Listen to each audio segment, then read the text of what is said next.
much reverb. Welcome back.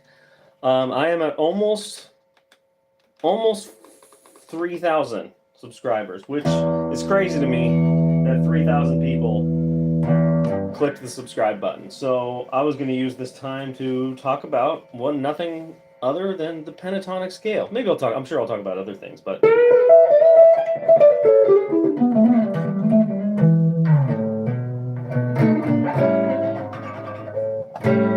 I'm surprised this guitar's in tune.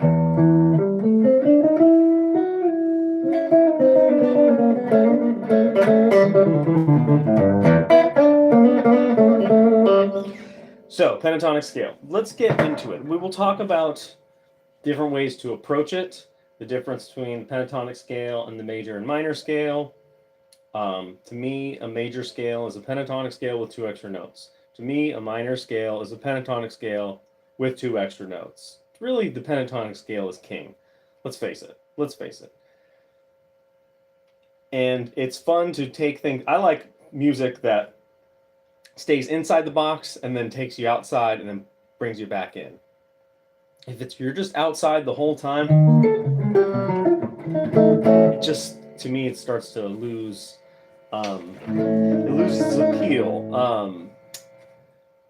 For instance, the reason I like Bartók's music. Bartók, he has a way of keeping you inside but pulling you outside by using all the tropes of musical phrasing, dynamics, and texture, and rhythmic quality, but none of the tonality. If that makes sense? So none of the tonality of Western harmony, but all the texture and tropes and things of it. And then every once in a while he'll splash in some folk harmony or some folk music influence type stuff. And to me, I love that. Where you take a regular melody and then you just put a knife in it. So that's a digression. There we go. Already not talking about the pentatonic scale. So pentatonic scale, one of the ways to approach it is you can do this sort of stacked version. I call it 2 different versions of the pentatonic scale. I call one version a stacked pentatonic scale and the other one the linear. I've heard it put the horizontal pentatonic scale, I don't know. I've never heard what this is called. I call it stacked because to me it feels very stacked up, like an A pentatonic in this position.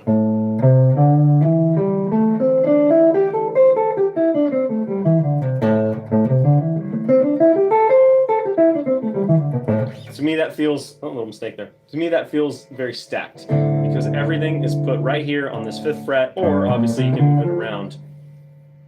I like that version. I use it in all the time. And you can put the blue note in there.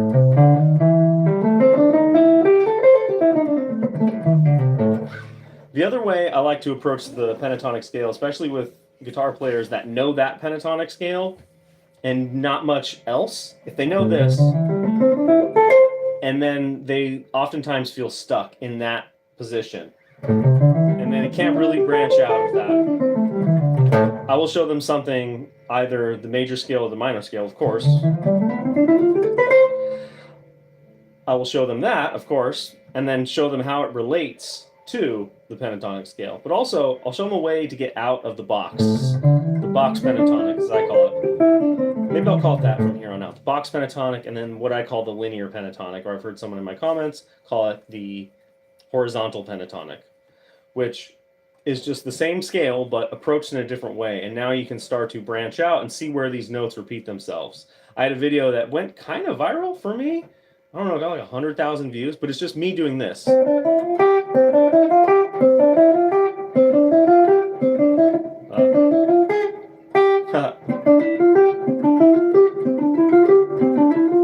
And it's me playing the same set of notes in 1, 2, 3, 4, 5, 6, 7, 8, 9, 10. So I'm doing the same set of notes in 10 different positions. Kelsey. Hi, Kelsey. So that video went kind of viral. It said why guitar players aren't good at sight reading music is because we have all these options. Like I said, like I just did.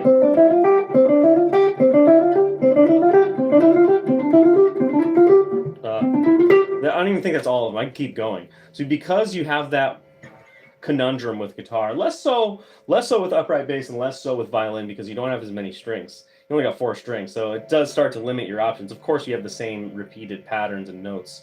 You can, if I was to take 4 strings, right, I could, but you start to lose. You don't have the same amount of options as you do with a guitar. There's 2 extra strings add a whole nother layer. So the way to get out of that is to start to figure out where your repeated notes are. Hello. And then you can approach a pentatonic scale like this. Check this out. So I'm going to do my A here, and then I'm going to start, and I'm only going to do it with my 1st and 3rd finger.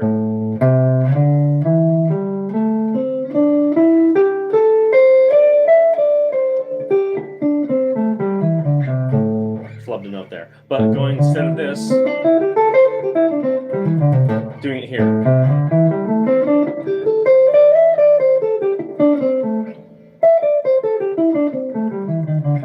Let's start to put the blue note in there. You can have a lot more options.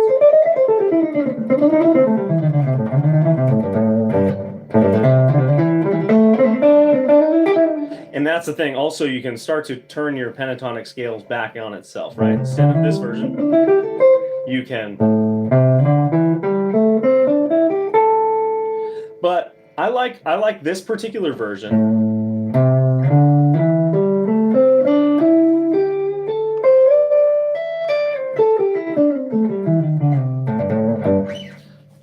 Because it's taking you on a journey up the guitar neck. And then from that, you can start to piece together different formulations of that, right? There's a version.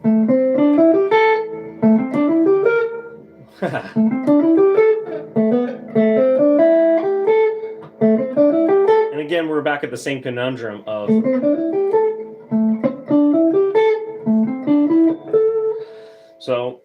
and also a way to branch out and to get away from the pentatonic scale is to maybe learn the major scale.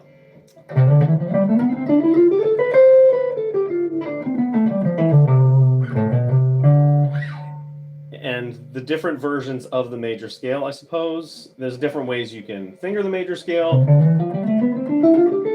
That's a 3-note per string version. I have this all available. If you email me or subscribe to my Patreon, I'll send it to you. No questions asked. So anyone, I'm trying to reach 3,000 subscribers here now, which is amazing. If you subscribe and you email me, show me that you clicked subscribe or something, screenshot it, email it to me, link in my bio or whatever. I will send you my versions with notation and tabs of all these different versions of the pentatonic scale. And then this version.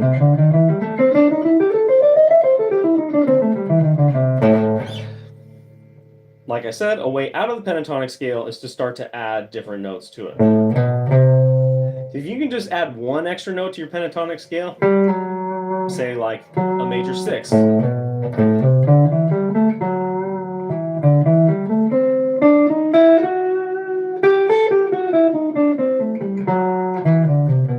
It gives it that Dorian sound. Apparently when Victor Wooten was a kid, he called it the funk scale. Adds a little funkiness, and that would be the same thing, adding that major 6, be kind of like a blues. And that's kind of what we're talking about here anyways. There's your boomer bends a la Tim Henson.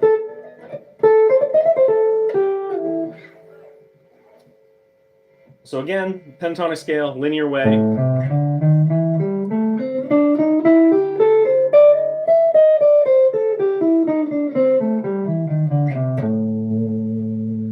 Way out of that. And then, or you can start to add the second scale degree.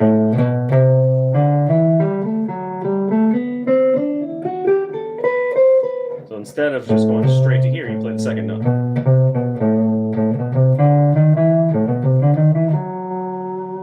now you're basically playing in Dorian mode.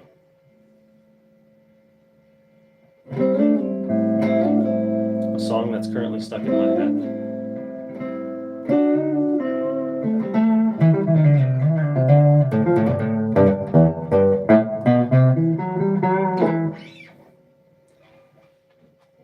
I guess that's kind of it. That's all I wanted to talk about. So, subscribe. I'm stoked for everyone that has subscribed.